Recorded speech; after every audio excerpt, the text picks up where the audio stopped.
Friends ఎలా ఉన్నారు? నేను మీ నిఫ్టీ మాస్టర్.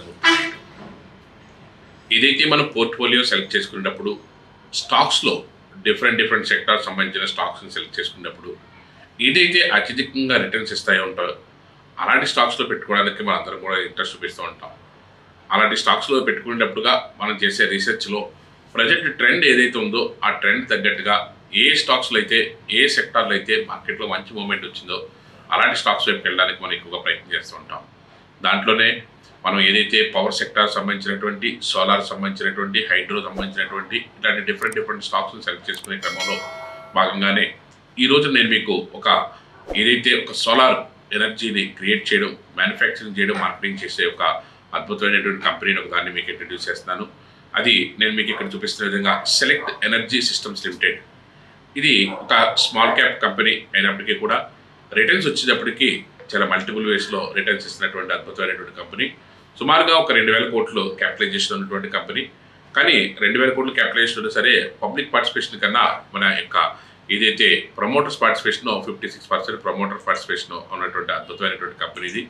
ప్రమోటర్ పార్టిసిపేషన్తో పాటుగా పబ్లిక్ పార్టిసిపేషన్ కూడా ఎక్స్ట్రాడనరీగా ఉన్నటువంటి కంపెనీ. అదేవిధంగా కాంపౌండింగ్ యాన్యువల్ గ్రోత్ రేట్ చూసుకున్నట్టయితే లాస్ట్ ఇయర్ వచ్చేటప్పటికి 283% కాంపౌండింగ్ యాన్యువల్ గ్రోత్ రేట్ ఉంది. లాస్ట్ ఇయర్ ఈ విధంగా ఇచ్చిందా అంటే లాస్ట్ 3 years నుంచి కూడా సుమారుగా 90% రిటర్న్ ఇస్తూనే ఉన్నది. ఇలాంటి కంపెనీస్ స్మాల్ క్యాప్ అయినప్పుడు కూడా మనం వీటి యొక్క బిజినెస్ మోడల్ని అర్థం చేసుకుని వాటి యొక్క రెవెన్యూ మోడల్ని మనం తెలుసుకుని దాంట్లో మనం ఇన్వెస్ట్ చేసుకుంటే మనకి మంచి ప్రాఫిట్స్ రావడానికి అవకాశం ఎక్కువగా ఉంటుంది.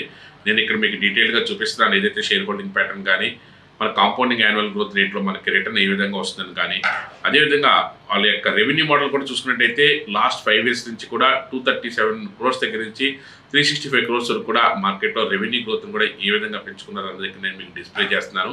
At the same time company overview చూసుకున్నట్టయితే company engage in the business of manufacturing and trading of the solar power projects off grid solar productivity models and based on the ఏదైతే crystalline silicon technology CSI ఏదైతే ఉన్నదో ఆ technology తోటి solar and wind power generation and contract manufacturing services దానికి సంబంధించిన services అన్నీ కూడా different వేస్లో ఈ సోలార్ మ్యానుఫ్యాక్చరింగ్ దాంట్లో మార్కెటింగ్ అండ్ మ్యానుఫ్యాక్చరింగ్ దాంట్లో ఉంది. దాని బిజినెస్ లైన్ కూడా 4 waysలో ఏ విధంగా ఉన్నదన్నది కూడా వాటి యొక్క బిజినెస్ లైన్ కూడా నేను ఇక్కడ మీకు చూపిస్తున్నాను. మ్యానుఫ్యాక్చరింగ్ ఏదైతే సోలార్ పీవీ మోడల్స్, సోలార్ ఏదైతే ఇన్వర్టర్స్, ఏదైతే స్ట్రింగ్ కాంబినేషన్స్ ఆఫ్ మౌంటైనింగ్ దానికి సంబంధించిన స్ట్రక్చర్స్, అదేవిధంగా సోలార్ పవర్ సిస్టమ్ ఇంటిగ్రేషన్ ఏ విధంగా ఉన్నది అన్నది ఒక పాయింట్.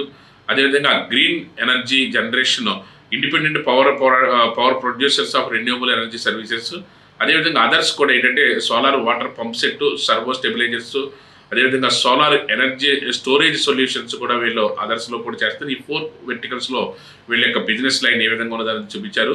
అదేవిధంగా ప్రొడక్ట్ వైజ్ రెవెన్యూ స్ప్లిట్ కూడా నేను మీకు ఇక్కడ డీటెయిల్గా చూపిస్తాను. ప్రొడక్ట్ వైజ్ రెవెన్యూ స్ప్లిట్కే కాకుండా జియోగ్రాఫికల్ రెవెన్యూ ఏ విధంగా ఉందన్నది కూడా డొమెస్టిక్గా 81%, అదేవిధంగా ఇంటర్నేషనల్గా చూసుకున్నట్టయితే ఎక్స్పోర్ట్ చూసుకున్నట్టయితే ఒక 19% కూడా నేను ఇక్కడ మీకు డీటెయిల్గా చూపిస్తున్నాను. అదేవిధంగా మ్యానుఫ్యాక్చరింగ్ ఫెసిలిటీ ఏదైతే PV manufacturing facility located in the Coimbatore based ఏదైతే 500 megawatts అండ్ ఇట్స్ ఆల్సో ఇది ఫెసిలిటేటెడ్ లొకేటెడ్ ఇన్ సేలంలో ఉన్న 10 megawatts సంబంధించినటువంటి ఏదైతే ఉన్నదో దానికి సంబంధించిన డీటెయిల్స్ కూడా ఇక్కడ ఇస్తాను. పవర్ జనరేషన్ ఇట్ హ్యాస్ ఏదైతే 140 megawatts ఏదైతే క్యుములేటివ్ కెపాసిటీ అండర్ ఐపీపీ దగ్గర ఏదైతే వెర్టికల్ ఏదైతే ఉందో అది కూడా, అదేవిధంగా పవర్ పర్చేసింగ్ అగ్రిమెంట్స్ ఏమేమి ఉన్నాయి, అదేవిధంగా new editions of the CPP ఏదైతే అండర్ సిపిపిలో ఉన్నాయి అన్నీ కూడా డీటెయిల్గా నేను మీకు చూపిస్తున్నాను ఇక్కడ. అట్ ద సేమ్ టైం ఇది 40 years నుంచి ఇండస్ట్రీలో ఉన్నటువంటి కంపెనీది. 500 megawatts ఏదైతే మ్యానుఫ్యాక్చరింగ్ కెపాసిటీ ఉన్నది. మ్యానుఫ్యాక్చరింగ్ కెపాసిటీ కాకుండా ఇన్స్టలేషన్ కూడా 570 megawatts ఇన్స్టలేషన్ జరిగింది. 10,700 టోటల్ నెంబర్ ఆఫ్ ఇన్స్టలేషన్స్. వీళ్ళకి మంచి ఇన్స్టలేషన్లో మంచి ఎక్స్పీరియన్స్ ఉన్నది. ఆ బిజినెస్లో కూడా అద్భుతమైనటువంటి రిటర్న్స్ తీసుకునేటువంటి company. At the same time ఏదైతే ఫుల్లీ ఆటోమేటెడ్ మ్యానుఫ్యాక్చరింగ్ కోయంబత్తూర్ ఏదైతే ఉందో దానికి సంబంధించినటువంటి పిక్చరైజేషన్ చూపిస్తున్నాను. అదేవిధంగా manufacturing facility in the Salem in తమిళనాడులో ఏ విధమైనటువంటి ప్లాంట్ ఉందో కూడా ఇన్ డీటెయిల్గా పిక్చరైజేషన్ చూపిస్తున్నాను. అదేవిధంగా సోలార్ ఫోటోవాలిటిక్స్ ఏ విధంగా ఉంది, అదేవిధంగా దీనికి సంబంధించినటువంటి పీవీ మాడ్యూల్స్, అదేవిధంగా ఇన్వర్టర్స్ వీళ్ళు తయారు చేసి, అదేవిధంగా సోలార్ పంప్ సెట్స్ ఏ విధంగా వీళ్ళు మ్యానుఫ్యాక్చరింగ్ చేస్తున్నారు దానికి సంబంధించిన డీటెయిల్స్, అదేవిధంగా hydro that make the purpose ఏదైతే pure drinking water hydro system ద్వారా వీళ్ళు ఏ విధంగా తీస్తున్నారు అన్నది కూడా ఇక్కడ నేను పిక్చరైజేషన్ చేసి చూపిస్తున్నాను. ఇది కూడా వాళ్ళు మేజర్గా చేసినటువంటి అచీవ్మెంట్గా చెప్పుకోవచ్చు. ఇలాంటి వాటిలో వీళ్ళు రిమైనింగ్ సెక్టర్స్ అన్నట్లు కూడా సిద్ధాస్తులు అవటం వల్ల మార్కెట్ యొక్క గ్రాఫ్ కూడా నేను మీకు ఇక్కడ టెక్నికల్గా కూడా చాలా ఎక్స్ట్రాడినరీ గ్రాఫ్లో మార్కెట్లో టెక్నికల్గా కూడా అద్భుతంగా ఉంది. ఈ కంపెనీ స్మాల్ క్యాప్ కంపెనీ అయినప్పటికీ కూడా మంచి రెవెన్యూ తోటి లాస్ట్ ఇయర్ అయితే 280%, లాస్ట్ 3 years నుంచి కూడా ఒక 90% రిటర్న్ ఇస్తున్నటువంటి కంపెనీ ఇది. అంటే యాక్చువల్గా మనకి చాలా పెద్ద కంపెనీస్ అనుకునే మైనస్లోనో లేకపోతే 10%, 5%, లేకపోతే మ్యాక్సిమం 15% ఇస్తున్నాయి. కానీ మనం కొంచెం రీసెర్చ్ చేసి కొంచెం టైం తీసుకుని రీసెర్చ్ చేసి దీని యొక్క బిజినెస్ మోడల్ అర్థం చేసుకుని వీళ్ళ యొక్క బేస్ ఏ విధంగా ఉన్నది, వీళ్ళ యొక్క క్లయింట్ బేస్ ఏ విధంగా ఉన్నది, వీళ్ళ యొక్క మ్యానుఫ్యాక్చరింగ్ ఫెసిలిటీస్ ఎలా ఉన్నాయి, వీళ్ళ యొక్క జనరేషన్స్ వీళ్ళ యొక్క ఎక్స్పీరియన్స్ ఏ విధంగా ఉన్నది, ఇలాంటి దానికి సంబంధించిన అన్ని కూడా డీటెయిల్గా తెలుసుకోగలిగితే దాంట్లోంచి మనకు మంచి రెవెన్యూ తీసుకోవడానికి, మంచి ప్రాఫిట్ తీసుకోవడానికి అవకాశం ఎక్కువగా ఉంటుంది. ఇలాంటి దశగా కూడా మీరు ఆలోచిస్తే మీ రెవెన్యూ కూడా బాగుండే అవకాశం ఎక్కువగా ఉంది. Thank you. Have a nice trading day.